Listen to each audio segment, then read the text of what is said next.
So ಇವತ್ತು ಇಸ್ಕಾನಲ್ಲಿ ಶ್ರೀಕೃಷ್ಣ ಜನ್ಮಾಷ್ಟಮಿ ಆಚರಿಸ್ತಾ ಇದ್ದೀವಿ. ನಿನ್ನೆಯಿಂದ ಶುರುವಾಗಿದೆ ಆಚರಣೆಗಳೆಲ್ಲ. ಆ, ಹೇಳ್ಬೇಕು ಅಂದರೆ ಮಾತೇ ಇಲ್ಲ. ಇನ್ಫ್ಯಾಕ್ಟ್ ಕಣ್ಣಿಗೊಂದು ಹಬ್ಬ, ಕಿವಿಗೆ ಕೇಳೋಕ್ಕೆ ಗಾನ ಹಾಕೋ ಹಬ್ಬ.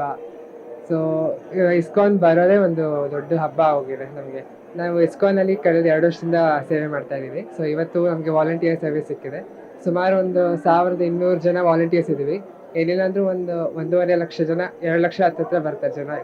ಇವತ್ತು ಮಧ್ಯರಾತ್ರಿ ತನಕ ಪೂಜೆ ಇರುತ್ತೆ. ಇದಕ್ಕೆ ಕೃಷ್ಣ ಅನುಗ್ರಹ ಸಿಕ್ಕಿದೆ ಎಲ್ಲರಿಗೂ.